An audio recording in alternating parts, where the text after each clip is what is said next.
U ime Oca i Sina i Svetoga Duha.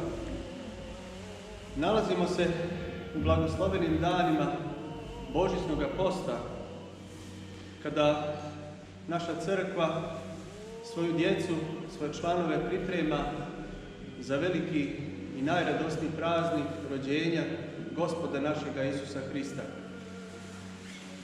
I crkva kroz sveta bogosluženja, prvenstveno kroz svetu liturgiju, upućuje nas u značaj i smisao našega života, a isto tako kroz ova čitanja evanđelja koja se čitaju na svetoj liturgiji, priprema nas i upućuje šta trebamo činiti pogotovo u ovim danima Božićnog posta.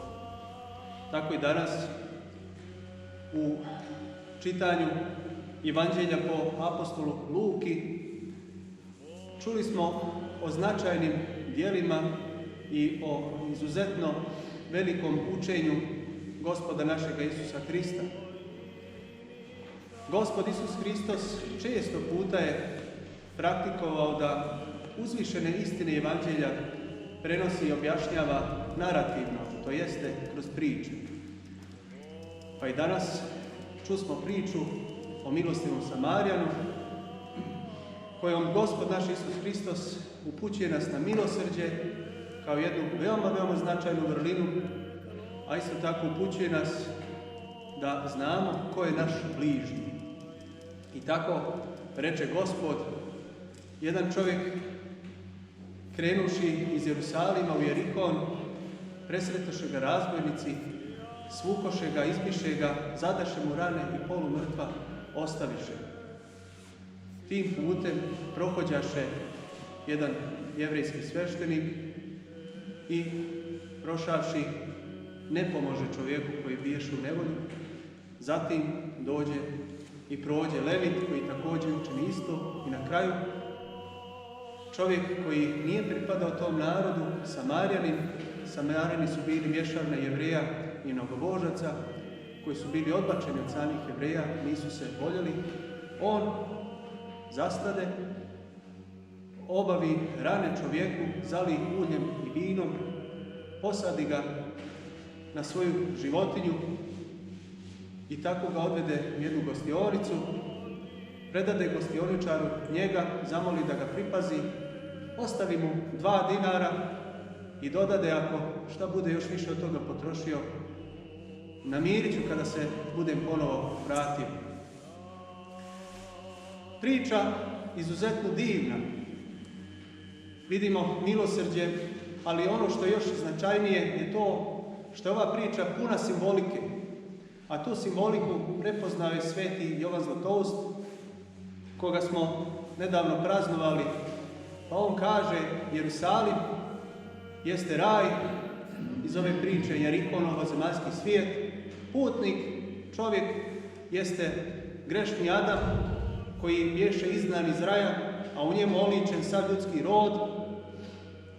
Razbojnici jesu demoni koji zadadoše velike muke ljudskom rodu, svukoše blagodat koju je imao čovjek, zadaše rane kroz grijeh, zatim polumrtva ostaviše, to jeste čovjek ne bješe skroz umro ljudski rod, nego bješe dalje uz Boga, ali bješe odbačen.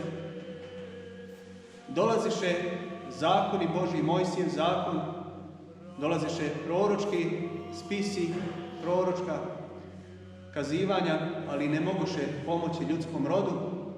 Tek kada je došao Samarjanin, to jeste Gospod naš Isus Hristos, on ponese ljudski rod, spasavajući ga svojim vaskrsenjem i predade u gostionicu, to jeste crkvu, dade gostioničaru zapovijest da se stara o bolesnom, to jeste svetim apostolima i svim jerarcima crkve. 2 dinara su stari Novi Zavjet, a neki oci kažu da je to i tijelo i krv Hristova koja se u crkvi daje, koji ljudski rod dobi.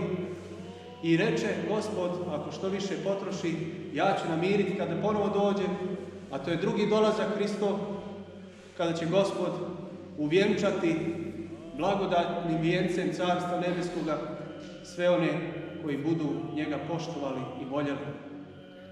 Evo nam divne pouke, draga braće i sestre, da znamo ko je naš bližnji. Bližnji je Gospod. Bližnji je svaki čovjek, onaj koji nam čini dobro i želi nam dobro. Ugledajmo se po svemu na Gospoda Isusa Hrista, na tog milostivog Samarjanina, a onda i mi podražavajmo njega u ovom svijetu da svjedočimo istinu i da svjedočimo blagodat Carstva Nebeskog.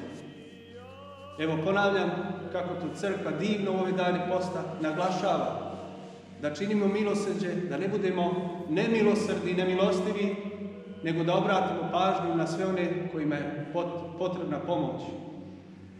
Kaže ponovo sveti Jovan Zlatoust, divan je post, divno je kao i čitanje Svetoga pisma, ali i divna su djela koja čovjek treba činiti. Amin.